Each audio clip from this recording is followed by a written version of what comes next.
Hello students, HSLC bar HS exam লৈ আৰু ধৰা এমাহ আছে আৰু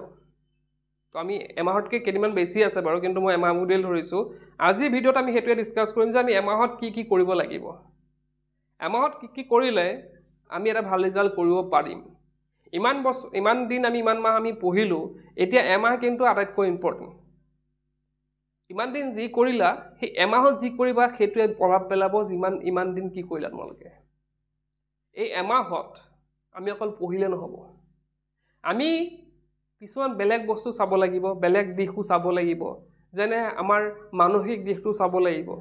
আমি কিদৰে আমি মানসিক দিশটো আমি কন্ট্ৰোল কৰিব পাৰো আমি যাতে পঢ়াত মন লগাব পাৰো সেইটো এটা বস্তু চাব লাগিব আমি আমাৰ মাইন্ডটো যদি আমি বেলেগ চিন্তা কৰিব ধৰো বা বেলেগ চিন্তা যদি মাইন্ডত ঘুমাই লও এই এমাহত যদি তোমালোকে বেলেগ চিন্তা কৰি টাইমটো ওয়েষ্ট কৰি দিয়া তেন্তে কিন্তু লাইফ বৰবাদ গতিকে এইটো ক্ষেত্ৰত আমি চাব লাগিব মানসিক দিশটো চাব লাগিব লগতে শাৰীৰিক দিশটো চাব লাগিব আমি যে আমি কি খাদ্য আহাৰ খাইছো নেখাইছো হেতুৰ ওপৰত মানে আমাৰ কি হ'ব শাৰীৰিক দিশটো নিৰ্ভৰ কৰিব এতিয়া এদিন যদি গা বেয়া হৈ যায় হেতু কাৰণে কিন্তু আমি দায়ী গতিকে আমি বাহিৰত গৈ পেলাই ঠাণ্ডা লগালেও নহব বা বেলেগ কিবা অধিক খাই আমি পেট বেয়া কৰিলেও নহব গতিকে হেতুটা দিশ চাব লাগিব এটা যদি আমি পঢ়া শুনাৰ ক্ষেত্ৰৰ কথা কওঁ আমি কি কৰিব লাগিব এইকেইদিনটো আমি পুৰা ৰিভিজন কৰিম পুৰা ৰিভিজন কৰিম এমাহটো ৰিভিজন কৰা আমাৰ অলৰেডি বহুতৰ কি হৈছে এক্সাম শেষ হৈ গৈছে প্ৰি ফাইনেল এক্সাম বহুতৰে শেষ হৈ গৈছে আৰু বহুতৰ হ'বলগীয়াও আছে বাৰু তো যিসকল ছাত্ৰ ছাত্ৰী এক্সাম শেষ হৈ গৈছে বা এটা দুটা আছে তেওঁলোকে কমপ্লিট কৰিব পেলাই কি কৰিব লাগিব ৰিভিজন দিবই লাগিব আৰু যিসকল এতিয়ালৈকে আৰম্ভ হোৱা নাই তেওঁলোকেও উপায় নাই আৰু কি কৰিবা এটা তোমালোকৰ ডিস্ট্ৰিক্টত যেহেতু ইমান দেৰিকৈ পাতিছে গতিকে এক্সামকেইটা ভালকৈ দিয়া এক্সামৰ আগতে তোমালোকে ভালদৰে ৰিভিজন কৰি তোমালোকে এক্সামটো দিয়া যাতে এক্সামটো ভাল হয় সেইটো ট্ৰাই কৰা এতিয়া আমি কি কৰিম ৰিভিজন যিসকল শেষ হৈছে তেওঁলোকে ৰিভিজন তো ৰিভিজন কৰোঁতে বহুতে মোক সুধি আছিল যে স্যাৰ টেষ্ট পেপাৰখন কেতিয়া ওলাব ৰিভিজন কৰিব যেহেতু সুবিধা হয় টেষ্ট পেপাৰখন দি তো টেষ্ট পেপাৰখন কেতিয়া ওলাব তো টেষ্ট পেপাৰখনটো যেহেতু বহুতো ডিস্ট্ৰিক্টৰ এতিয়াও বাকী আছে এক্সাম হ'বলৈ তো মেক্সিমাম দেখা যায় যে ডিস্ট্ৰিক্টসমূহৰ পৰীক্ষা শেষৰ পিছত টেষ্ট পেপাৰখন ওলোৱা দেখা যায় গতিকে টেষ্ট পেপাৰ আহিবলৈ অকণমান দেৰি আছে তো গতিকে আমি জানুৱাৰী 15ৰ পিছতে এক্সপেক্ট কৰিব পাৰোঁ যে টেষ্ট পেপাৰখন ওলাব গতিকে সেইটো কথা বাদ দি আমি যদি মই প্ৰায় 30খনৰ ওপৰত আছে প্ৰায় 30খনৰ ওপৰত কুৱেশ্যন পেপাৰ দিয়া হৈ আছে তোমালোকে যদি ভিডিঅ'ৰ ডেছক্ৰিপশ্যনত যোৱা তলত লিংকো দিয়া হৈছে PDF তো PDFটো ডাউনলোড কৰি তোমালোকে মানে প্ৰিণ্ট আউট কৰি লোৱা বা তোমালোকে যদি PDF মানে চাইও পাৰ মোবাইলৰ পৰা হেতুও হ'ব কিন্তু মোবাইল চাওঁতে যাতে বেলেগ কিবা মানে হেতু বাদ দি পেলাই বেলেগ ক'বাত নোযোৱা হেতু ট্ৰাই কৰিবা যাতে মোবাইল ফ্লাইট মোড কৰি পেলাই লাগিলে তোমালোকে PDF খিনি সলভ কৰিবা কুৱেশ্যন পেপাৰখিনি তো 30খনকৈ ওপৰত দিয়া হৈ আছে আৰু ক'বাত দিয়া হৈ আছে তোমালোকে চাই ল'বা এবাৰ তো তেনেকৈ কি কৰিবা কুৱেশ্যন পেপাৰখিনি কালেক্ট কৰি তোমালোকে যিমান পাৰা এতিয়া মানে প্ৰেক্টিছ কৰি লোৱা টেষ্ট পেপাৰখন নোলোৱালৈকে আৰু যদি এনেকৈ পাৰা কৰি থাকা মই আৰু কুৱেশ্যন পেপাৰ দিম বাৰু সেইখিনি পাই থাকিবা তো যোনখিনি আছে সেইখিনি তোমালোকে কমপ্লিট কৰি লোৱা এইখিনি ৰিভিজন কৰাৰ সময়ত আমাৰ টেষ্ট পেপাৰখন দৰকাৰ হ'ব আমি কি কৰিম মই আগতো কৈছিলোঁ এটা কথা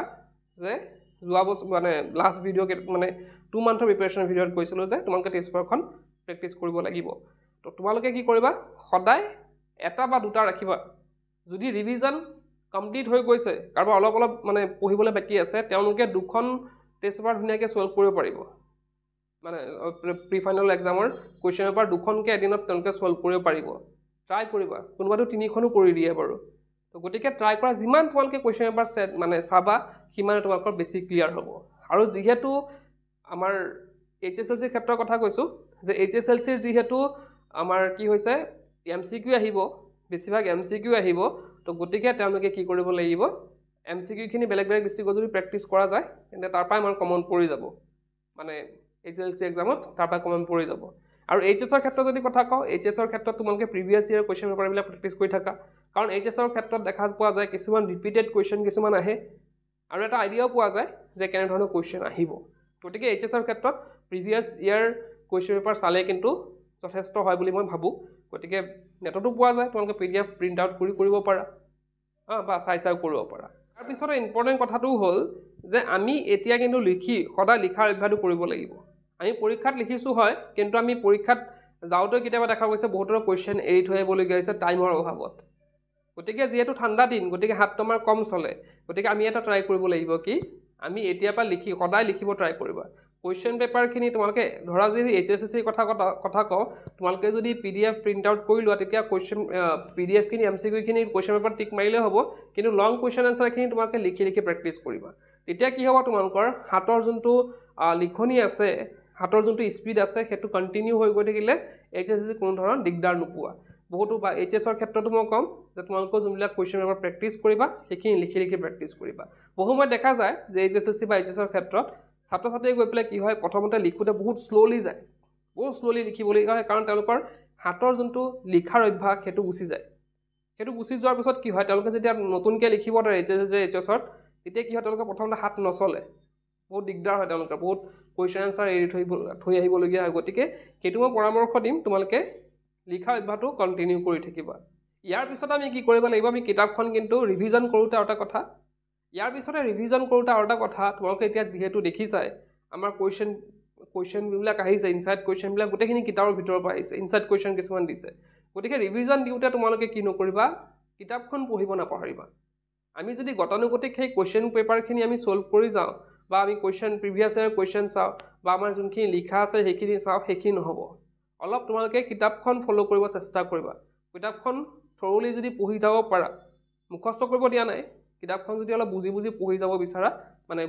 পঢ়ি যোৱা তেতিয়াহ'লে তোমালোকে MCQ যোনখিনি আহে গোটেইখিনি তোমালোকে সলভ কৰিব পাৰিবা HS ৰ ক্ষেত্ৰতো একেই কথা যদি কেতিয়াবা ইনসাইড কুৱেশ্যনো আহে আমি যদি কিতাপখনৰ কনসেপ্টবিলাক ক্লিয়াৰ কৰিব পাৰোঁ তেতিয়া আমাৰ যিকোনো কুৱেশ্যন আহিলে আমি তাত আমি এটেম্প কৰি থৈ আহিব পাৰিম আমি সময়ৰ কথা কওঁ পঢ়াৰ সময়ৰ কথা তো এতিয়া তোমালোকৰ কলেজ স্কুল যেহেতু বন্ধ হৈ গৈছে গতিকে তোমালোকৰ হাতত বহুত টাইম আছে যথেষ্ট টাইম আছে পঢ়াৰ কাৰণে তোমালোকে ধুনীয়াকৈ তোমালোকে পঢ়িব পাৰা তো ৰুটিনখন তোমালোকে প্ৰস্তুত কৰিব পাৰা তোমালোকৰ ইচ্ছা মতে তোমালোকে প্ৰথমতে কি কৰিবা কোনবিলাক চেপ্টাৰ বেছিকৈ বাকি আছে কোনটো সাবজেক্টৰ কিমান বেছি চেপ্টাৰ আছে হেতু চেপ্টাৰ বেছিকৈ টাইম দিয়া যাতে বস্তুখিনি ইকুৱেলি বেলেন্স হৈ থাকে ধৰি লও মই এটা ধৰা মোৰ সায়েন্সৰ 4টা চেপ্টাৰ আছে বাকি কৰিবলৈ তোমালোকে পঢ়িবলৈ বাকি থাকক বা ৰিভিজন দিবলৈ বাকি থাকক তো ধৰি লও সায়েন্সৰ 4টা চেপ্টাৰ বাকি আছে আৰু ধৰা সোশিয়েল সায়েন্সৰ মোৰ কি কৰিব লাগিব 6টা সাবজেক্ট 6টা চেপ্টাৰ বাকি আছে তো গতিকে আমি কি কৰিব লাগিব এটা সোশিয়েল সায়েন্সত বেছিকৈ টাইম দিব লাগিব তো সেই মতে তোমালোকৰ নিজৰ টাইম ওয়াইজ কোনটো সাবজেক্টত কোনটো সাবজেক্টত বেছি আছে পঢ়িবলৈ হেতু টাইমত অলপ বেছিকৈ টাইম দিবা যোনটো অলপ কম আছে তাত অলপ কম টাইম দিলেও হৈ যাব যাতে ইকুৱেলি বেলেন্স হৈ থাকে বস্তুটো হেতু ট্ৰাই কৰিবা তো সেইখিনি কৰিব যাওঁতে আৰু এটা কথা মন কৰিবলগীয়া যে আমি কিন্তু প্ৰত্যেকটা সাবজেক্ট পঢ়িম প্ৰত্যেকটা সাবজেক্ট তোমালোকে এদিনত পঢ়ানে দুদিনত ক্লিয়াৰ কৰা বেলেগ কথা এটা সাবজেক্ট তোমালোকে এদিনতে 6টা সাবজেক্ট নপঢ়ি তোমালোকে যদি এদিনত 3টা সাবজেক্ট পঢ়া নেক্সট দিনত আৰু এটা 3টা সাবজেক্ট পঢ়া তেনেকৈ যদি মিলাই ল'ব পাৰা বেছি ভাল হয় তেতিয়া এই লাষ্ট মাহত আৰু এটা বস্তু ইম্পৰ্টেণ্ট হ'ব দেখিছা তোমালোকে এটা কুৱেশ্যনবিলাক কেনেকুৱা আহিছে কুৱেশ্যনখিনিৰ পৰা তোমালোকে এটা বস্তু হয়তো ধ্যান দিছা যে যোনবিলাক বস্তু আমাৰ ডাউট আছে সেইবিলাকে আমাৰ প্ৰব্লেম পাই আছোঁ আমি প্ৰিফাইনেল এক্সাম দি পেলাই বা বেলেগৰ প্ৰিফাইনেল এক্সামৰ যদি আমি কুৱেশ্যন পেপাৰ সলভ কৰিছোঁ তাৰ পৰা আমি গম পাইছোঁ যে আমাৰ যোনটো বস্তু ডাউট আছে সেইটো বস্তু আমাৰ এনসাৰটো ভুল হৈছে তোমালোকে ডাউট ক্লিয়াৰখিনি এইটো মাহতে শেষ কৰিব লাগিব কাৰোবাৰ যদি ডাউট আছে তোমালোকে প্ৰথম 15 দিনতে শেষ কৰি লোৱা পিছত কিন্তু আকৌ গৈ পেলাই মই ডাউট ক্লিয়াৰ কৰিব যাওঁতে মোৰ বহুত সময় যাব আৰু লাষ্টৰ পিনে যিমান লাষ্ট মানে মেট্ৰিকৰ ওচৰ পাম সিমান হাতত কিন্তু আমাৰ টাইম কমি আহিব আমি যিমানে নপঢ়ো কিয় আমাৰ কি হ'ব টাইমটো আমাৰ হাতৰ পৰা স্পীডত গুচি যাব গতিকে তোমালোকৰ এটা তোমালোকৰ ৰিকুৱেষ্ট কৰিম যে প্ৰথম অৱস্থাতে এতিয়াও যদি কিবা ডাউটছ আছে তোমালোকে মই আগতো কৈছিলোঁ যে ডাউটছবিলাক এক্সট্ৰাকৈ লিখি লোৱা যিহতে নহওক কিয় যোনটো ছাবজেক্টৰ নহওক কিয় ডাউটবিলাক এক্সট্ৰাকৈ লিখি লোৱা লিখি কৰি তোমালোকে কি কৰিব লাগিব সেইকেইটা তুমি ডাউটকেইটা তোমালোকে স্কুলৰ টিচাৰকে দেখুৱা বা তোমালোকৰ যদি টিউশ্যন আছে টিউশ্যন টিচাৰকে দেখুৱা কিন্তু ডাউটখিনি ক্লিয়াৰ হ'লেহে তোমালোকে কিন্তু এটা ভাল ৰিজাল্ট কৰিব পাৰিবা নহ'লে এক্সামত গৈ পেলাই সেই ডাউটখিনি আমি যোনবিলাক ডাউট থাকে সেইবিলাক আমি পাওঁ গৈ পেলাই ক'ত এক্সামত এই এনেকুৱা লাগে আমাৰ যে এইখিনি মোৰ ডাউট আছে এইখিনি নাহিব দে স্কিপ কৰি দিওঁ কিন্তু পিছত গ'লে আমি দেখোঁ যে সেইখিনিয়ে কিন্তু এক্সামত আহে গতিকে এটা ৰিকুৱেষ্ট কৰিম ডাউট যিমান আছে সেইখিনি এই যোনটো নেক্সট 15 ডেজ আছে 15 ডেজতে তোমালোকে ডাউটখিনি ক্লিয়াৰ কৰি লোৱা বহুতকে মই দেখা পাওঁ যে তেওঁলোকে এই লাষ্ট মান্থত টোপনি ক্ষতি কৰি তেওঁলোকে স্বাস্থ্য বেয়া কৰি লয় তাৰপিছত পঢ়াও নহয় বা তেওঁলোকৰ টোপনিও নহয় তো সেইকাৰণে মই এটা এডভাইচ কৰিম যে টোপনি ক্ষতি নকৰি তোমালোকে যিমান সময় লৈছা যে মই আজি মানে মই দিনত 12 ঘণ্টা 14 ঘণ্টা 15 ঘণ্টা যিমান পঢ়িম বুলি ভাবিছা সিমানখিনি টাইম যদি তোমালোকে কনচেনট্ৰেট দি পেলাই পঢ়া হা মানে বেলেগ চিন্তা নকৰি বেলেগ মাথা চিন্তা নানি তোমালোকে যদি সেইখিনি পঢ়িব পাৰা তোমালোকৰ কিন্তু ৰিজাল্ট এনেই ভাল হ'ব টোপনি ক্ষতি কৰিব নালাগে আৰু পঢ়া সময়ত তোমালোকৰ যদি মোটিভেশ্যন লাগে মোটিভেশ্যনৰ দৰকাৰ হয় তোমালোকে পঢ়াৰ টেবুলৰ আগত নিজৰ পাৰ্চেণ্টেজটো লগোৱা তোমালোকে কি হ'ব বিচাৰা লাইফত সেইটো লিখা তাত চাবা অট'মেটিক মোটিভেশ্যন পাই থাকিবা পঢ়াটো এই মান্থত কিন্তু বহুত ইম্পৰ্টেণ্ট হ'ব আমি আগত যি কৰিলোঁ সেইখিনি প্ৰভাৱ পেলাব মই আগতো কৈছোঁ এই একমাহত আগত যদি তোমালোকে পঢ়া কমপ্লিটো হৈছে যদি এমাহ ৰিভিজন নিদিয়া তেতিয়া কিন্তু যাব গতিকে এই এমাহত ৰিভিজনটো ধুনীয়াকৈ দি দিয়া কাৰ যদি ৰিভিজন কাৰোবাৰ যদি ধৰা পঢ়িয়ে হোৱা নাই এতিয়ালৈকে তেওঁলোকে আগত কমপ্লিট কৰি লোৱা তোমালোকে আগত পঢ়ি পেলাই যদি পঢ়া হোৱা নাই তোমালোকৰ আগত গোটেইখিনি কমপ্লিট কৰি তাৰপিছত এবাৰ ৰিভিজন দি যোৱা এক্সাম ধুনীয়াকৈ তোমালোকে পাছটো কৰিবা ভাল মাৰ্কছ এইবিলাক তোমালোকে পাছ কৰিব পাৰিবা তো এইখিনি আছিলে আজিৰ ভিডিঅ'টোত আশা কৰিছোঁ কথাখিনি তোমালোকে মন দি আৰু এটা কথা কৈ দিওঁ যে এইটো মান্থত তোমালোকৰ পঢ়া শুনাৰ লগত জড়িত কিছুমান টিপছ মই দি থাকিম তো বস্তুবিলাক ফ'ল' কৰি যাবা এইখিনি আছিল আজিৰ ভিডিঅ'টোত শেষ কৰিলোঁ কিপ ৱাচিং ইউ কেন